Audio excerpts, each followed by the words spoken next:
Good morning, beautiful church, and good morning to all of our live streamers all across the country: California, Colorado, Washington, D.C., Florida, Georgia, Kansas, Maryland, Michigan, Minnesota. Welcome. We are so glad you are live streaming and joining in with us as we kick off a brand new series today. My name is Penny Maxwell. My husband and I are the senior pastors here at Freedom House, and he is actually down at our South End campus preaching this morning. So I get to be with you. Isn't that a good day? Yeah.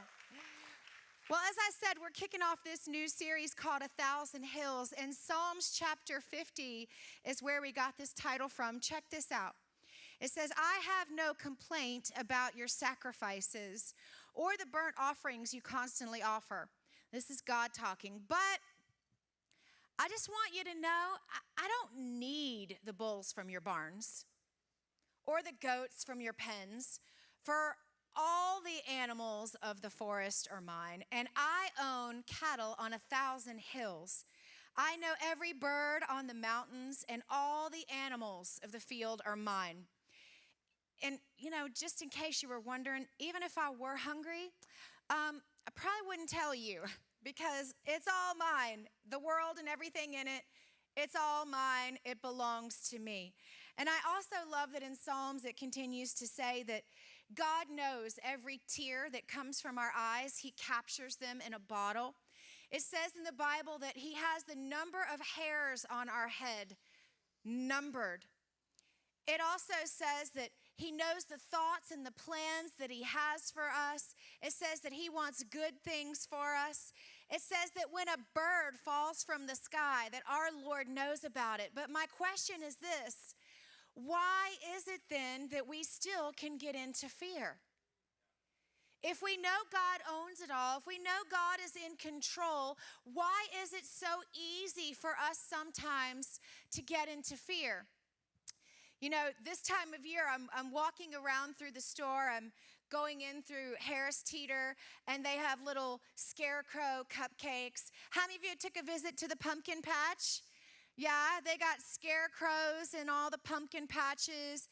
And in the craft store, they have a do-it-yourself scarecrow, right? They have scarecrows everywhere you look right now. A lot of you may even have them on your front porch. They're all over. They're everywhere you go. And so I thought it was really interesting. I started to do a little research and think, well, where did we come up with this idea of scarecrows? And what is a scarecrow for? Well, think about it like this. The scarecrow is in the garden because there's something good there, and it's trying to keep the good from being touched.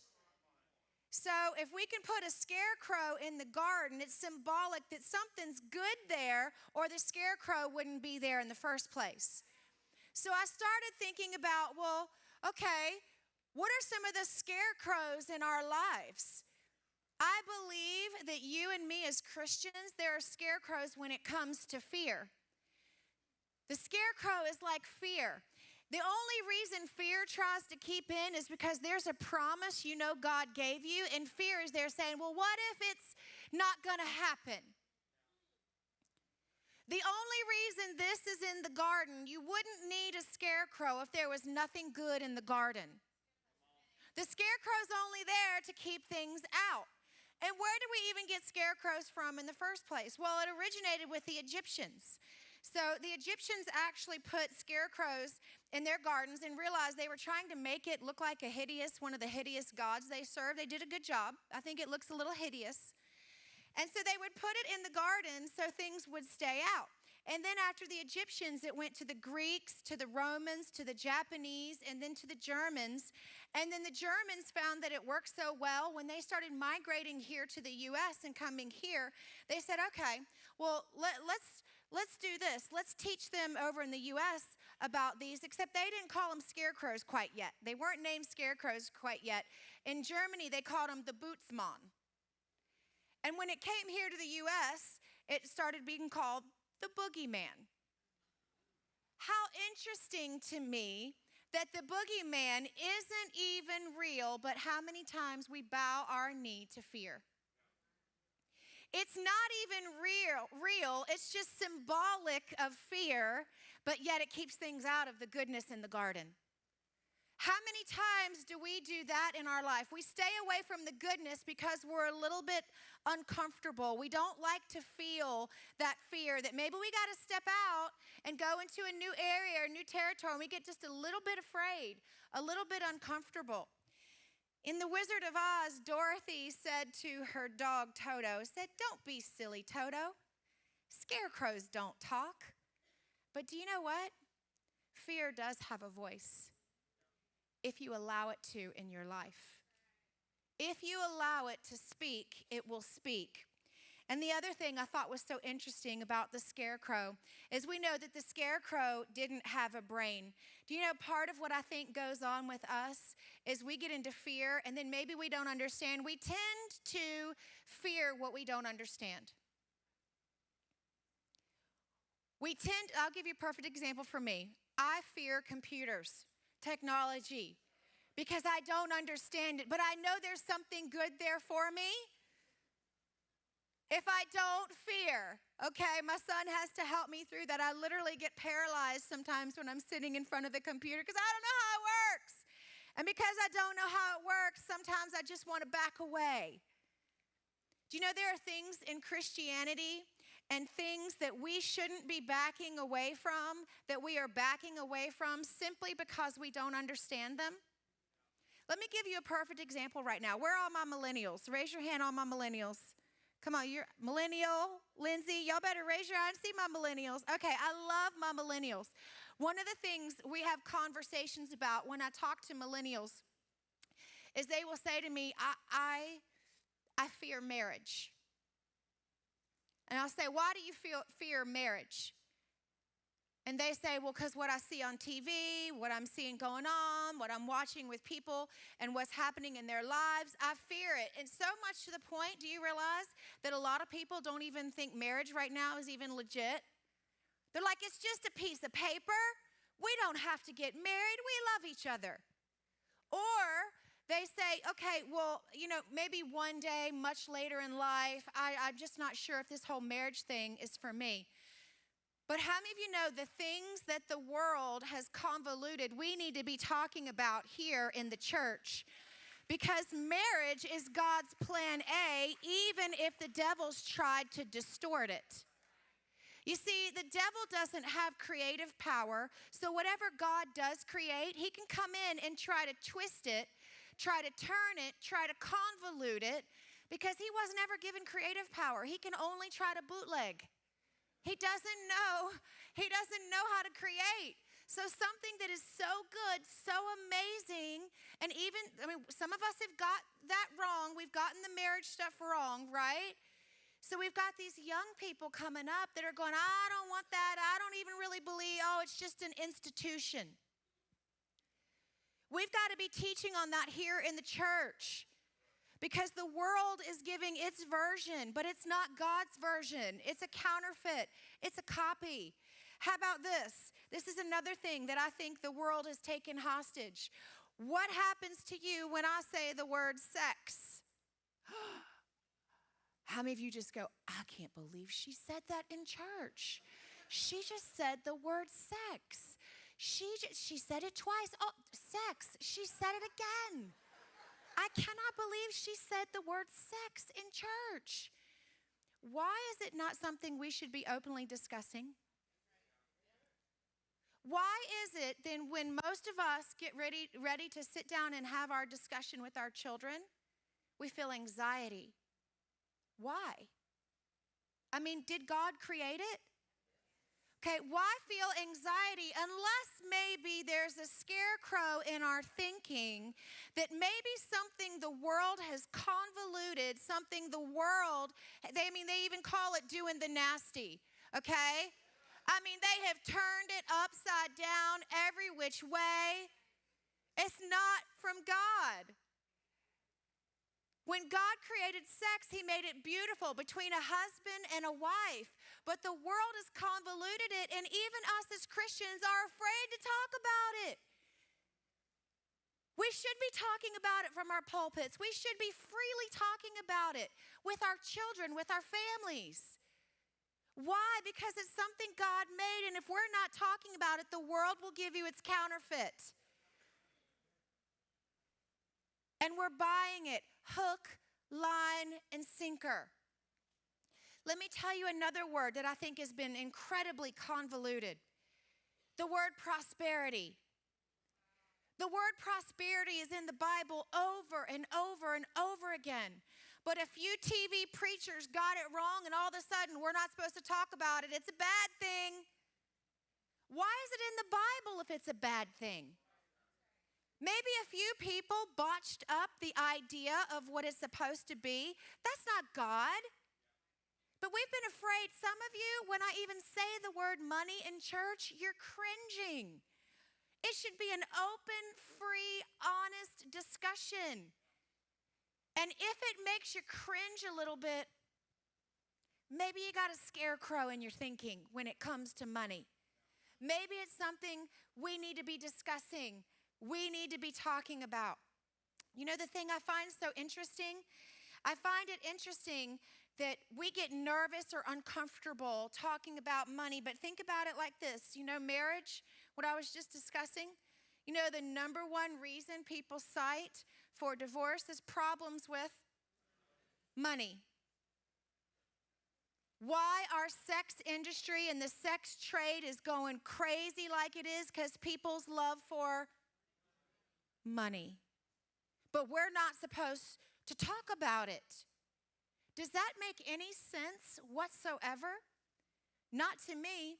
In the Bible, I love this. Faith, which is something we need as a Christian. We can't even become a Christian unless we have faith.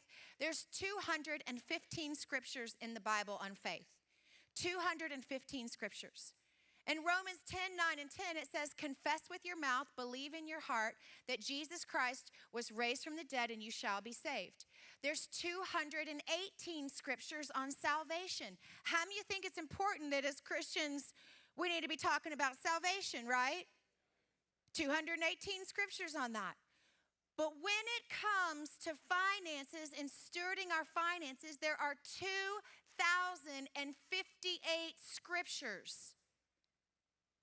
Maybe there is something we need to get a hold of and we need to understand. Maybe, quite possibly, we have some scarecrows in our thinking that we need addressed. So we're going to do that today. I'll tell you, when my kids were little, I never ever, when they were little and they were driving around their trucks and they were pulling out Barbie's hair and coloring on her and playing with their toys and stuff, not one time ever, when they were in this little circle and somebody would come and try to take the toy away, not one time ever did they scream, yours, yours, yours, yours. Not one time. Do you know why? Because something is innate in us to want to be selfish, to say, mine, mine. I never once taught my kids to scream mine. Never one time did I say, okay, when somebody touches your toy, this is what you're going to do. You're going to scream mine, and you're going to roll around, and you're going to throw a fit. It was innate in them. There's something in us that we have got to deal with. And here's the thing. When we're young and we're small, it's expected. But as we grow, it cannot become and still remain part of our life. If my 20-year-old son screamed mine when somebody touched something of his, there might be an issue, right? Right? It's a sign of immaturity. As we grow and as we mature, we realize God owns it all. He owns the cattle on 1,000 hills. We're supposed to be stewards. So here's the thing. The scarecrow we know in The Wizard of Oz didn't have a brain. I don't think we as Christians should allow fear to keep us from thinking. As a matter of fact, Hosea chapter 4, it says, my people perish for lack of knowledge. So I don't want that to even be found among us, even if you have to feel a little bit uncomfortable. You know, I'm okay with making you feel uncomfortable. There have been times God has talked to me and I didn't feel so comfortable. You know, growing in our walk with God isn't always comfortable. Growing in my marriage wasn't always comfortable. Disciplining my children wasn't always comfortable, but it's the fruit that I look for, right? So if you're feeling a little uncomfortable, that's good. I'm okay with that because that lets me know that you have to recognize the scarecrow and start dealing with the scarecrow called fear. So today I want to talk about 3 basics with you. What I've decided to do is we're going to talk about some basics because everybody in here is at a different place in their walk with God. Everybody in here is hearing God in a different way based upon their maturity level, based on how long they've been saved, what they've been walking out. So I thought, okay, let's do some basics and then we'd get a little bit more meat in there, okay? So in order to start with the basics, I'm going to take the cookie jar and I'm going to put the cookies on the bottom shelf and open the top so everybody can reach the cookies. Are you good with that? All right, so let me give you cookie number 1. Basic number 1 when it comes to biblical perspective on finances is tithe. Tithe. What does that mean? The word tithe simply means a tenth. It means that whatever we make, whatever our income is, we give a tenth. Where do we give that? Glad you asked. Let's read that in Malachi chapter 3. It says, bring, notice it doesn't say give. We'll talk about that in a minute. It says, bring the whole tithe. Does it say a portion? It says, bring the whole tithe into the storehouse, that there may be food in my house. Test me in this, says the Lord Almighty, and see if I will not throw open the floodgates of heaven and pour out so much blessing that there will not be room enough to store it. So it says bring, and it says the whole, and it says the storehouse and my house. The storehouse is God's house. We are to tithe 10% of our income. We are to bring it to the local church. The local church where we are. Somebody asked me one time, well, can I give to the church that I grew up in? My mama said I need to support the church I grew up in. I said, is that where you're attending right now? Is that where you're being fed? No. You tithe where you are attending. If you don't typically go to Freedom House, maybe you're visiting from out of town, you tithe at your church, okay? Online, if you just hopped online, wherever you call home, you plant yourself there, that's where you tithe, so there is something in the storehouse that can be distributed. Now, let me just tell you, never one time in the Bible does it say that's optional. It never says the tithe is optional. As a matter of fact, it doesn't say you give your tithe, it says you bring your tithe. The reason you bring it is because you're returning it back to God because He declared that it's His in the first place. The tithe belongs to God. Can you give it to the missionary in Africa? No. Comes to the local church. Can you give the tithe to a parachurch ministry? No. It comes to the local church. The tithe comes to the local church where you're being fed, and if that's here at Freedom House, then this is where you tithe. Now, people ask me all the time, they're like, do I tithe on the gross or on the net? Do you want a gross blessing or a net blessing?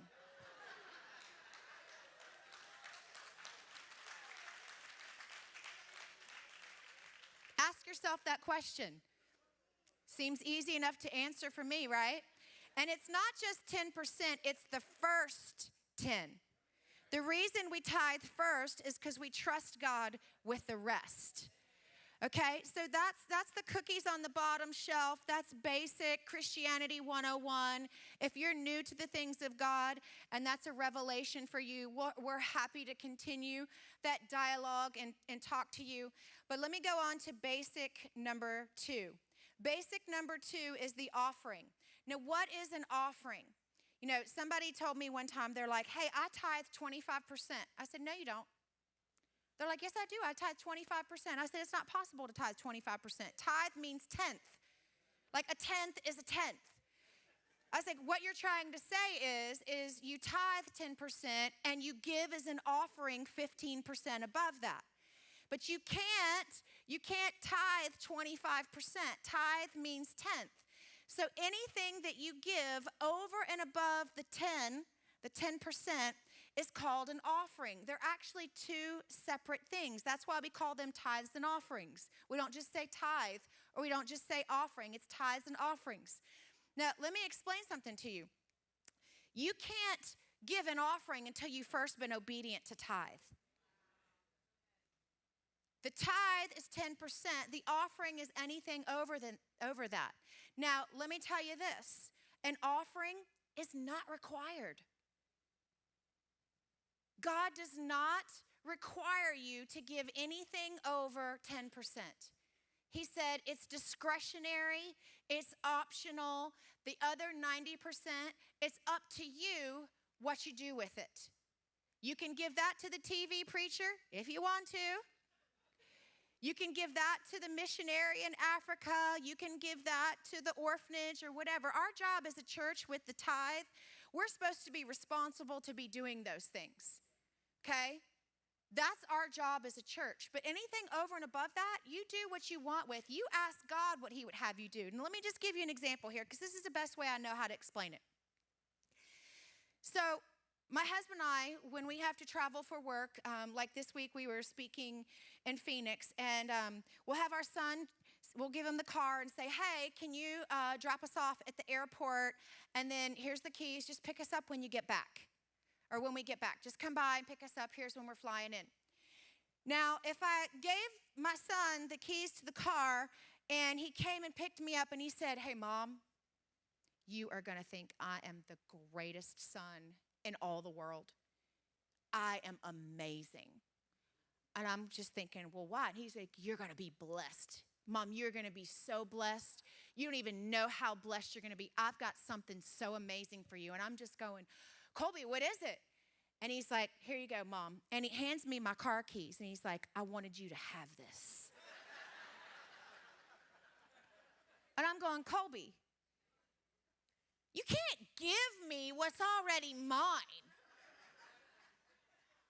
If you're thinking you're being generous for giving me what's already mine, that's not generosity. That's returning my car. That's not generous. Now let's change that scenario up. If Colby came and picked me up and he's like, Mom, I just want you to know I love you and I care for you and I think the world of you and I wanted you to see that.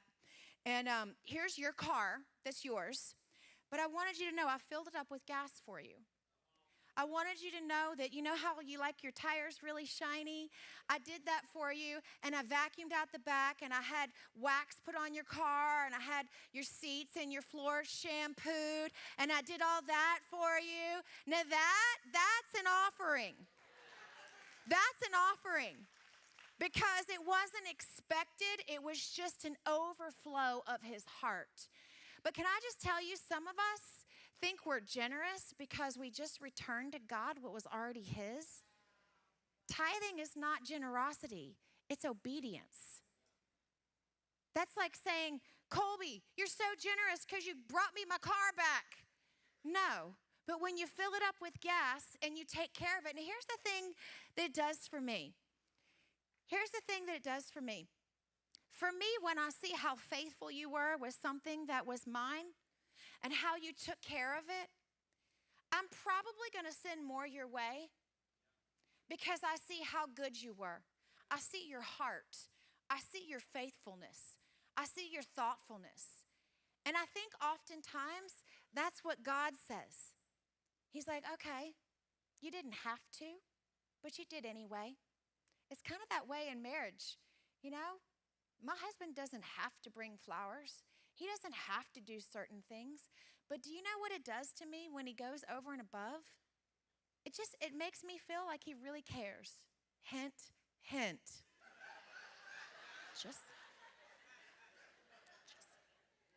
Just saying. All right, basic number 3. And I'll be honest with you, I'm a little embarrassed to be honest with you on this, but this is kind of how we work around here. We're pretty open, honest people. I've struggled with basic number 3. And basic number 3 is reaping. You see, I've never struggled with tithing or giving offerings. That's something I've done my whole life. My parents modeled that.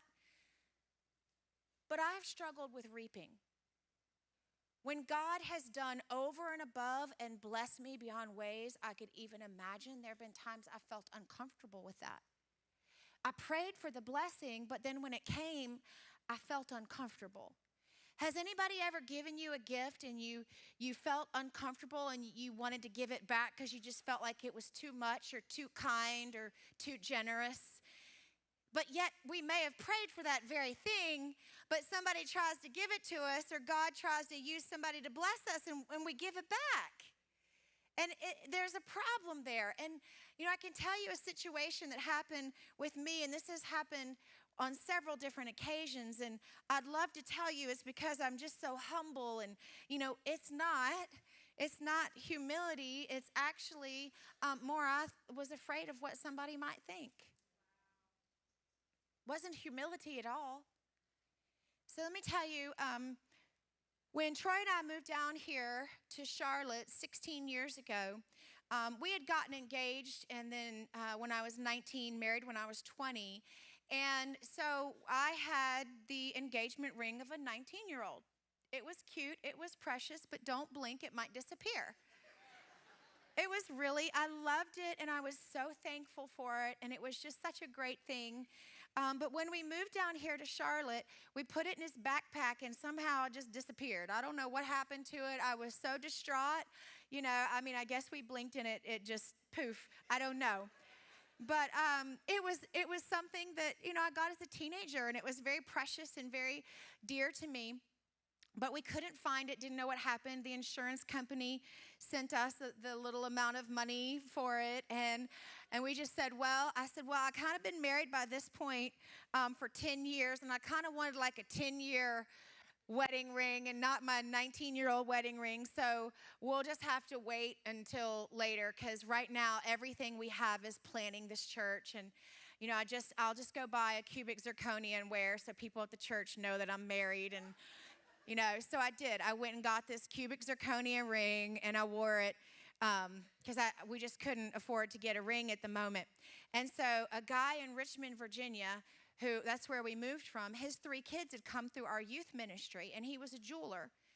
And he said, well, go pick out what's your dream ring, and just send it to me. And I was like, Willie. His name was Willie. I said, Willie, I can't do that. I'm not going to see. We don't have any money for that. It's just kind of like, it's like going shopping, but you haven't got any money. Why do you want to do that? That's called torture, Like, why are you going to send me to the mall or send me to the jewelry store and I can't buy anything? So he's like, just do it. And so I found this 1-carat ring. I was like, whoa, yeah. And I was like, that's my faith ring. And I prayed that one day I'll have a ring and it'll be a carat, because my other one was like 0.00000, So I was like, I'm just believing God. And so anyway, ends up that the day before the church was getting ready to start, Willie sends a courier down to Charlotte and gives me this box. And I'm at the church setting up, right? We're getting ready to start the church the next day. And I open this box, and it's this ring that it says, I just wanted to bless you for all you've poured into my kids. But it wasn't a 1-carat ring. It was a flipping 4-carat ring. And I was like, oh, Jesus, I can't. Oh, no, Jesus. No, I was like, I look like I'm going to be in a rap video. Like people are going to think. I was like, Lord, this is where Jim and Tammy Faye messed up. They're going to be like thinking I'm like Tammy Faye or something. I'm like, Lord, I can't wear that. I'm just being real. Is it all right if I'm real with y'all? So I'm going, Lord, I asked for a blessing, but that's a little too much blessing, Lord. These people might think something. They don't know me in Charlotte yet. They don't know my heart. They don't know I've given everything for you. It may look a little misleading. Lord, that was a little too much. So I put it in the jewelry box, and I did not wear it. I continued to wear my CZ. Stupidest thing you've ever heard, I know. I understand. I get it. So I wouldn't wear it. I went to a conference in Atlanta, Georgia. And when I was at this conference, I'm sitting on the front row, and I decided, well, nobody in Atlanta's going to judge me. They don't even know me. So I'm wearing like the real thing. So I took my ring, I put it on, and I was sitting on the front row, and I was sitting right here in this section, and the lady's preaching, and she comes back over to me, and she's like, you. She didn't know me. I didn't know her, never heard of her. She's like, you. The Lord wants to know why you won't wear the ring that he gave you. Shut the front door. Are you kidding me? Are you flipping kidding me? Oh, my gosh. Well, I'm going to tell you. I went home, and I told my husband. He's like, I already told you that, and you didn't listen to me. Whatever. Don't you hate it when they do that? But there was something in me that needed to be broken. That said, God, I believe you can do exceedingly abundantly above all we could ever ask, think, hope, or imagine. But when you do it, I'm going to give it back. What kind of sense does that make? I just thought, man, somebody's going to judge me. And God's just saying, you know what? You're going to need to get over that. So here's the thing. They came up to me last night after I preached at the service last night, and they go, hey, we want to get a shot of your ring so we can show it when you're teaching this tomorrow. And I was like, and it was like the Lord said, you probably still got a little of this in there. You know? A little afraid that somebody might judge you for something they don't know anything about. And he's like, whose issue is that? Why are you going to let somebody else's issue become your issue? Instead, why don't you teach the people? Because see, here's the thing. What if every time somebody commented on the ring, I got to tell them an awesome testimony? I had somebody in between services tell me that God had blessed them with a brand new BMW, but they were afraid to drive it in the church parking lot because somebody might judge them. When are we going to get over that? You know, and when are we going to stop judging other people for stuff that we wished we had? Right? Just be thankful. Just be thankful. Here's the thing. In Genesis 1:28, it says this. It says, then God blessed them. If we go all the way back to the garden, what does God say to Adam and Eve before the fall? He put them in the garden and he blessed them. When I created you, I blessed you. Be fruitful, be multiply, replenish the earth, have dominion. But then when we have dominion, we can feel a little guilty about it. Anybody ever struggled to reap before? Is it just me? Anybody ever struggled, like if God tried to do something for you and you just felt a little undeserving, like, I just feel uncomfortable? Well, let me tell you what 2 Corinthians 9:8 says. It says this. It says, and God is able to make all grace, every favor, and earthly blessing come in abundance to you, so that you may always, under all circumstances, regardless of the need, have complete sufficiency in everything, being completely self-sufficient in him, and have abundance for every good work and act of charity. God's plan is to have money serve us, not us serve money. There is nothing wrong with money in the proper perspective, but we got to deal with scarecrow thinking. We've got to deal with scarecrow thinking and start talking about things we need to be talking about in the church. Because here's what money says. Money says to debt, I can free you. Money says to time, I can direct you.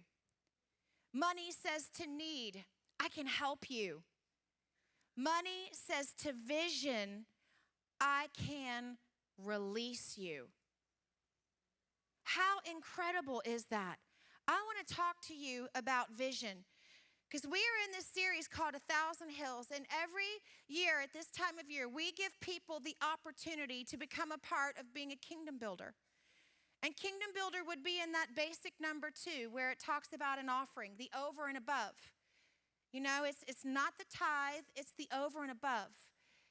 And I just want to tell you some big things, some vision that is on our heart to accomplish this year. The first thing I can tell you, we are so excited about it. We literally have this vision.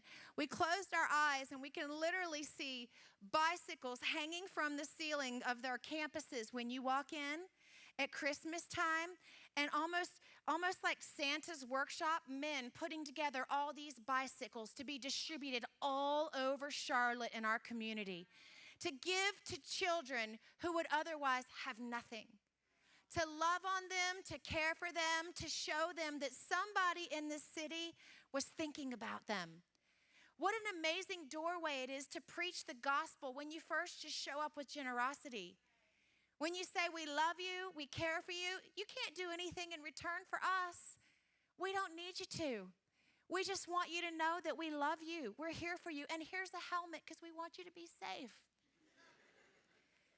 Can you see that? Can you see bicycles all over the place hanging ready to be given to these children? I can see it. But here's the thing. We will never see it here unless we can see it here first. Can you have vision with me to believe for that? Tell you something else we want to do this year is we want to launch our Lake Norman campus. We are so excited about that. We're going to be meeting in Huff High School. And, we launched this past year, we launched our South End campus, and it took $3 million to get that camp. That's what that campus cost. Now, Lake Norman, it's in a mobile facility, so we're going to be setting up and breaking down. So that cost is coming in around $450,000 for that year to get all that stuff up and running and going and putting things in place that we need there. But do you know how that's going to happen? Kingdom builders. Kingdom builders. The same way the building that you're sitting in right now happened. Do you know a kingdom builder thought about you before you even got here today? Kingdom builders. That kids wing that cost us multiple millions of dollars over there where your kids are right now enjoying themselves, learning about the gospel. Kingdom builders. South End campus. Kingdom builders. People that committed to go over and above, that washed the car, that put the gas in, that shined up the wheels. Kingdom builders. Tell you something else that I'm really pumped about. Freedom House College. We are in our third semester and God is doing big things. Do you realize that in the generation, the millennial generation, which some of you are in, that is the biggest age group for when things are in your life, you're going, who am I going to marry? What career path am I going to take? They're buying their first cars. They're making huge decisions in that stage of life.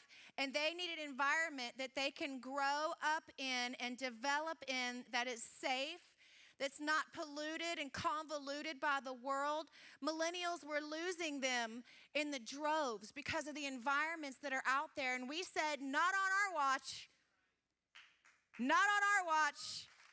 We have a college here that's fully accredited through Southeastern University that allows us to preach the gospel and give them an education that will change their life. They don't have to go out and party and try to find their purpose, try to find their way.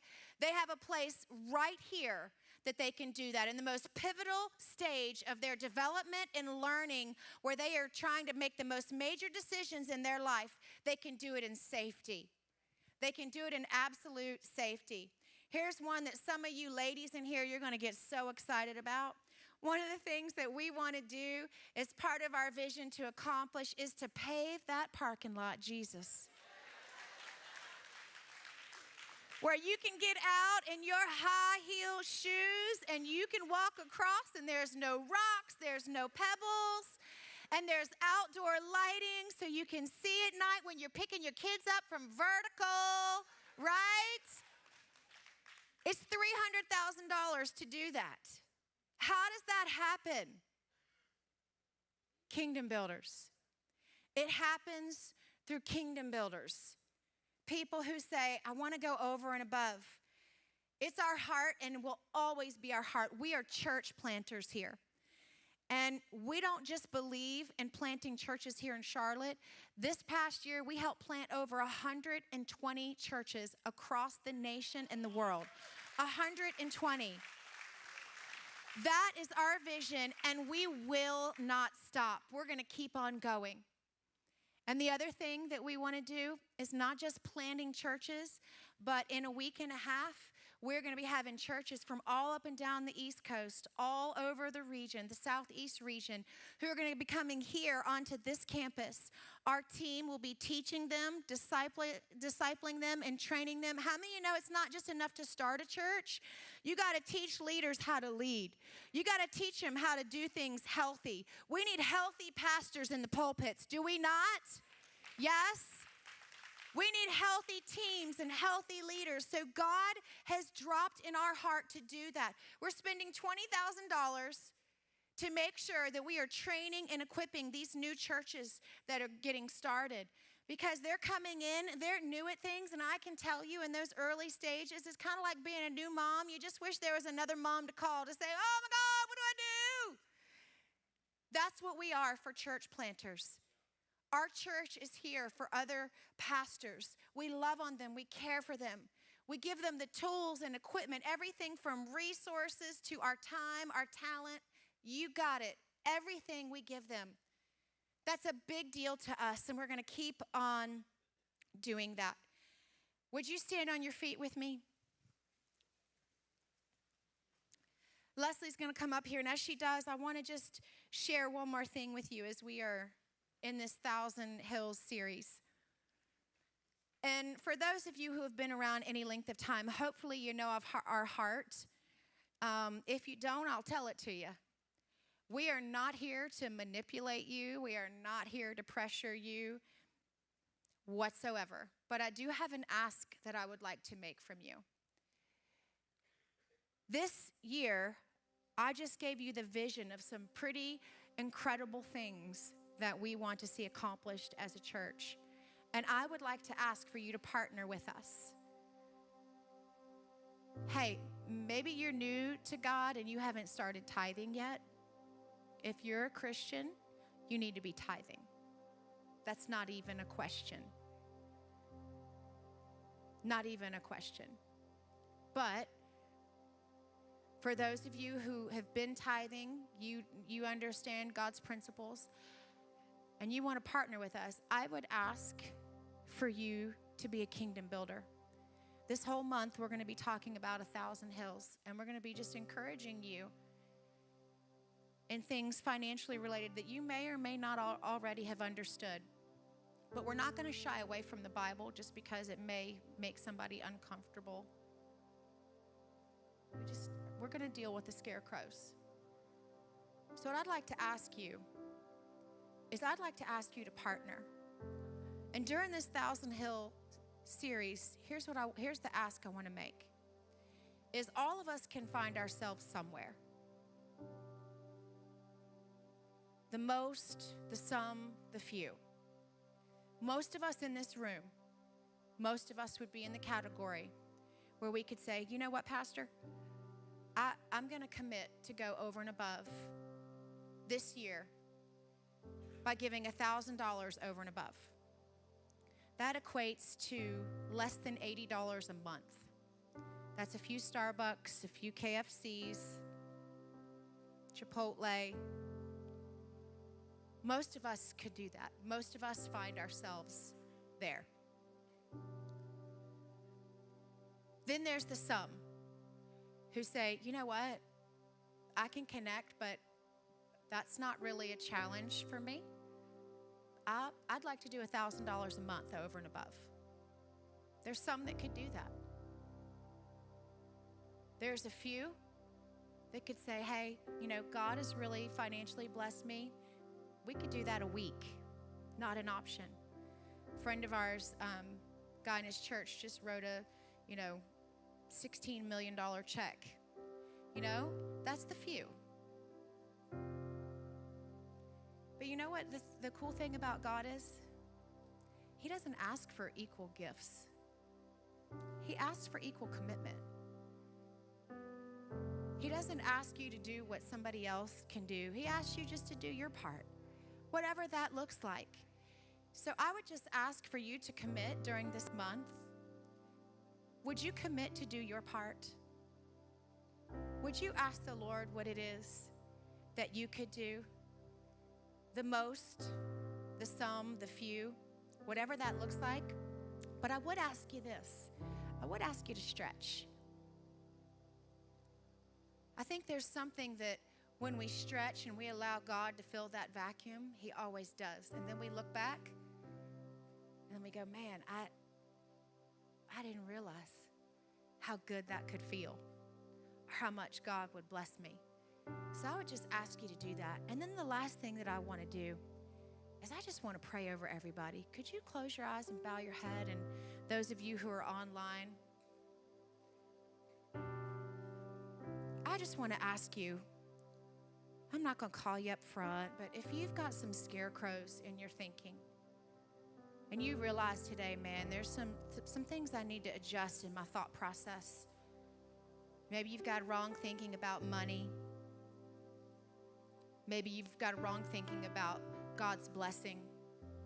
Maybe you grew up and you were told you're supposed to be poor. You know, you're either someone who can be a blessing or need a blessing. I would rather be the one who gets to be a blessing. If you're in here today and you just realize there's some mindset shifts that need to happen, would you just raise your hand? Just raise your hand. Thank you for all your honesty. Thank you. Thank you so much. All right, you can put your hands down. So, the other group I'd like to speak to is the group who was kind of like me with the ring, just felt very undeserving. Maybe you need to get your heart right today with the Lord, and you feel a little undeserving. You just feel like maybe His grace and mercy is bigger than what you can grasp. And I'm here to tell you that it is, but it's still your gift, and He still wants you to walk in that.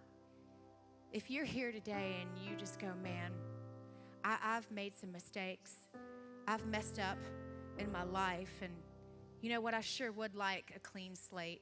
I sure would like a do-over. I sure would like a fresh start today. If you're in here today and you just say, man, I need a fresh start, or maybe you're online and you're watching and that's you, and you say, man, I just need a fresh start today. If that's you, would you just raise your hand up? If you just say, I want a fresh start. Thank you in the middle. Thank you in the back, on the sides, in the balconies, in the front, over here on the sides. Thank you. Anybody else? I just need a fresh start today. Thank you. Thank you. I see the hands in the back. And those of you online, there's a hand there. You can click that. Anybody else? Anybody else? I'm going to do one more call before I pray. You just want a fresh start. Just throw your hand up, or you just need to, thank you. You just need a mindset shift. Thank you. Let's just all close our eyes and continue. Father, I just thank you right now for each and every person in this room. God, I thank you for shifting mindsets. God, I thank you for just intervening in people's lives, Lord, and letting them know that you are able to supply any and everything that they need. God, I thank you for those who want a fresh start. Lord, that you would just invade their life, invade their heart right now in Jesus' name. For those of you who that's you, just say, I receive you, Jesus. I receive you, Jesus. Come into my life. Fresh and new.